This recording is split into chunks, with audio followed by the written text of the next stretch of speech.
Hello everyone, मेरा नाम देवेंद्र है, मैं दिल्ली से हूँ।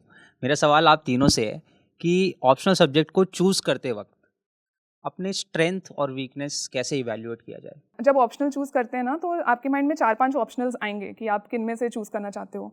तो जो पहला तो होता है कि आपने जो बैचलर्स में अपना किया हो, ग्रेजुएशन में वो हो गया, मास्टर्स में, तो आप देखते हो कि हाँ, ये सिलेबस आपके साथ जा रहा है ऑप्शनल के साथ या नहीं। जैसे फिर आप फॉर एग्जांपल कॉमन ऑप्शनल्स भी आप देखते हो कि लोग ज़्यादा क्या ले रहे हैं, सोशियोलॉजी है, पॉल साइंस है, एंथ्रोपोलॉजी है। फिर आप सिलेबस एनालाइज करते हो। उसके बाद में आप देखते हो कि क्या मतलब किसका सिलेबस कम है, किसका मतलब आपको कम प्रिपरेशन करना होगा कंटेंट का, किस ऑप्शनल के लिए आपको ज़्यादा पढ़ना पड़ेगा। और आई थिंक सबसे इंपॉर्टेंट पार्ट होगा इंटरेस्ट। ऐसा ऑप्शनल सब्जेक्ट होना चाहिए कि आप उसको बार बार पढ़ना चाहोगे, आप बोर मत हो उस ऑप्शनल से।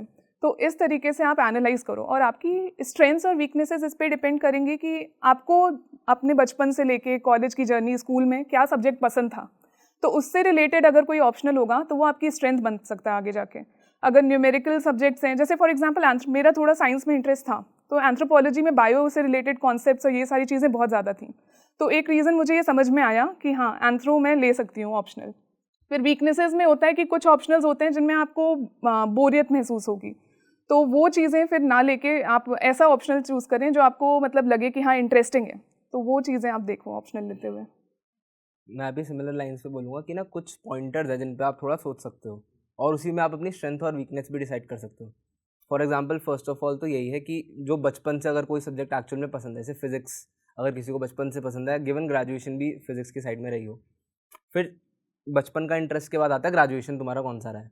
क्योंकि अगर तुमने ग्रेजुएशन में 3 या 4 साल या 5 साल तुमने अगर एक ही सब्जेक्ट पढ़ा है, तो देर आर चांसेस कि तुम्हारा होल्ड उस सब्जेक्ट पे ऑलरेडी अच्छा हो। इनफैक्ट काफ़ी लोग जो डॉक्टर होते हैं they take medical science also, क्योंकि मेडिकल साइंस में उनको क्वेश्चन पेपर देख के लगता है this all we have read already. तो आप अपना ग्रेजुएशन उस पर भी डिसाइड कर सकते हैं।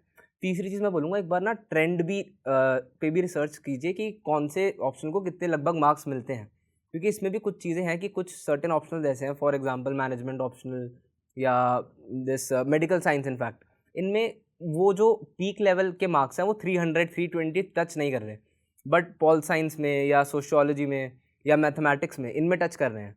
तो आप इसको भी एक चीज़ को कंसिडर कर सकते हैं। फिर चौथी चीज़ आती है ओवरलैप कितना है आपके ऑप्शनल का, क्योंकि जीएस का सिलेबस अपने आप में बहुत वास्ट है। अगर आप फॉर एग्जांपल मैथमेटिक्स या फिजिक्स जैसे ऑप्शनल को आप चूज़ करते हैं, तो उसमें आपको अपने माइंड में ये चीज़ रखनी पड़ेगी कि मुझे फिजिक्स और मैथ्स के लिए प्रैक्टिस के लिए टाइम अलग से डिवोट करना पड़ेगा, और वो प्रैक्टिस ऐसी होगी जो मेरे जीएस में हेल्प नहीं करेगी मुझे।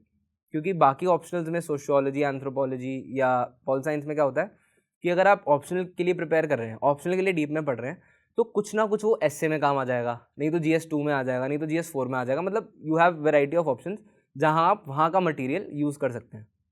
ये 4 चीज़ें देखने के बाद आई थिंक आपको डिसाइड करना चाहिए।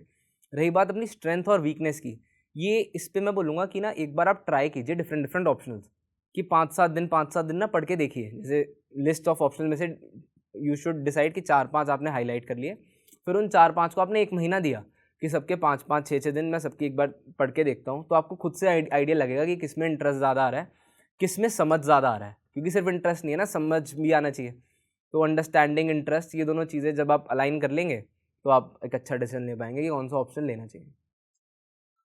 इन लोगों ने तो वैसे बोल ही दिया सब कुछ, बट मैं ये भी बताना चाहूँगी कि जैसे बताया चैतन्य सर ने कि 5-7 दिन पढ़ लीजिए, तो आई थिंक उसमें आप क्वेश्चन पेपर्स देख लीजिए ऑप्शनल्स के, और जो टॉपर्स कॉपीज़ होती हैं उनको एक बार रीड करके देख लीजिए कि क्या आपको समझ आ रहा है और क्या आपको लगता है कि आप उस फ्लो में आ पा रहे हैं कि उसको आप बहुत ही डेप्थ तक पढ़ें और साथ में उसको ठीक से लिख पाए, जस्टिफाई भी कर पाए। तो ये एक ज़रूरी चीज़ है। और साथ में जब हम स्कूल्स में, जैसे जितने भी ऑप्शनल्स ज़्यादातर वो स्कूल्स में ही है, तो स्कूल्स में भी जब हम पढ़ रहे हैं उस वक्त हमें कौन सी चीज़ बहुत ही पसंद आ रही है, जिसको हम रिलेट कर पा रहे हैं और ज़्यादा टाइम तक उसमें हम टाइम डिवोट भी कर पा रहे हैं, ठीक है। तो वो चीज़ देखना है। सोशल साइंसेज में हिस्ट्री है, ठीक है। अब हिस्ट्री में सिर्फ मॉडर्न इंडिया नहीं है, उसमें आर्ट एंड कल्चर भी पढ़ना है, वर्ल्ड हिस्ट्री भी पढ़ना है। तो अगर आप सिर्फ एक आस्पेक्ट में अच्छे हैं और दूसरे में अच्छे नहीं हैं, तो वैसे नहीं चलेगा। आपको देखना पड़ेगा कि कहाँ पर आप ऑलराउंडर तरीके से सच में अच्छा कर पा रहे हैं। तो ये चीज़ को अगर ध्यान में रखें तो strength and weakness I think ज़्यादा अच्छे से पता चल पाएगी। हेलो। मेरा नाम हरपाल है और मेनली मेरे क्वेश्चन शुभ्रा मैम से है। आपने अपना ऑप्शनल चेंज नहीं किया, बाकी सर ने और मैम ने अपना ऑप्शनल चेंज किया था। तो सर ने अभी एक बात बताई कि करंट ट्रेंड्स को भी फॉलो करना चाहिए कि करंट ट्रेंड्स में क्या चल रहा है। तो आपके मन में क्या था कि करंट ट्रेंड से आपने भी सोचा कि कुछ चेंज करा जाए या ऑप्शनल को सेम रखना चाहिए, और करंट ट्रेंड्स का सही में कुछ ऐसा फ़र्क पड़ता है मार्क्स के ऊपर, या सिर्फ अपना ही डेडिकेशन या अपना कॉन्फिडेंस है कि जो आपने स्टार्टिंग से रखा हुआ है ऑप्शनल वही चूज़ करके रखा जाए? आई थिंक करंट ट्रेंड्स का फ़र्क तो पड़ता ही है। जैसे मेरे मार्क्स है 245, तो अगर और बेहतर हो सकते, मे बी मैंने उतना अच्छा नहीं लिखा, लेकिन हो सकता है कि मुझे थोड़े और मार्क्स मिल सकते थे। तो रैंक में बहुत फ़र्क पड़ता है। जैसे एक एक नंबर पे आपकी 10-10 रैंक चेंज होती है, ठीक है? तो वो लिस्ट से आपको बाहर भी कर सकती है, अंदर भी कर सकती है। पर मेरे हिसाब से था कि मैंने जो चीज़ पढ़ ली है, अब एक तरीके का इनर्शिया भी आ जाता है। जैसे मैंने 4 साल पढ़ लिया, ठीक है? अब मैं दोबारा एक पूरी नई चीज़ पे जाऊँ, तो वो मेरे लिए डिफ़िकल्ट था, ठीक है? वो मेरे लिए एक डिसाइडिंग फैक्टर था। और मुझे लगा कि मैं फ़िलॉसफ़ी में अच्छा लिखूँगी तो मुझे अच्छे मार्क्स मिलेंगे, बाकी किस्मत भी होती है। लेकिन अगर आपको लगता है कि आप बहुत ही अच्छा लिख सकते हो, अपनी चीज़ों को एक्सप्लेन कर सकते हो, और ऐसा लगता है कि हाँ, आप स्कोर कर लोगे, तो फिर मुझे लगता है चेंज करने की ज़रूरत नहीं है। जैसे कि अगर मैं अगली बार भी पेपर दूँगी, मतलब देती, तो मैं यही सेम ऑप्शनल रखती, मैं नहीं करती चेंज। लेकिन अगर आप करंट ट्रेंड्स को फ़ॉलो करते हो, तो थोड़ा प्रैग्मैटिक होना भी बहुत ज़रूरी है कि हाँ, यहाँ पे मार्क्स नहीं मिल रहे हैं, दूसरे पे मार्क्स मिल रहे हैं। और अगर आप उसको जल्दी से कवर कर सकते हो, उतना ही अच्छा जितना बाकी लोग जो 2-3 साल से पढ़ रहे हैं, वो कर रहे हैं, तो मुझे लगता है फिर आपको कर लेना चाहिए, उससे फ़ायदा ही होगा। आपके सामने तो एग्जाम्पल भी है मैम। हाँ, एग्ज़ैक्टली।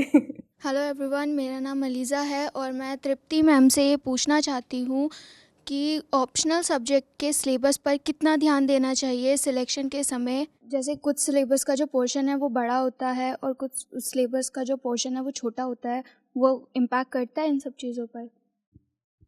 मैं कहूँगी कि सबसे ज़्यादा आपका इंटरेस्ट मैटर करेगा पहले तो, कि आपको कितना पढ़ना है, मतलब आपको कितना अच्छा लग रहा है कौन सा सब्जेक्ट।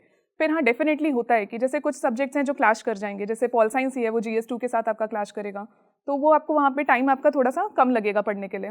फिर जैसे एंथ्रोपोलॉजी है, आई थिंक उतना नहीं, उसका क्या होता है कि उतना आपका दूसरे सब्जेक्ट्स के साथ उसका कोई क्लैश नहीं है GS के पेपर्स में। बट सीन ये है कि आप, मेरा जैसे इंटरेस्ट मुझे डेवलप हुआ, तो मुझे पढ़ने में मज़ा आया। दूसरा है कि आप ये देखो कि किसका सिलेबस कम है, किन ऑप्शनल्स का। तो एंथ्रोपोलॉजी ऐसे बोलते हैं कि उसका सिलेबस थोड़ा कॉम्पैक्ट है, और वो मेरे केस में तो मुझे लगा कि मैंने लिमिटेड रिसोर्सेज रखे, तो मुझे उसका रिजल्ट मिला। तो ये सारी चीज़ें जब आप एनालाइज करते हो ना, तो इससे आपको हेल्प मिलता है देने में एक आंसर्स।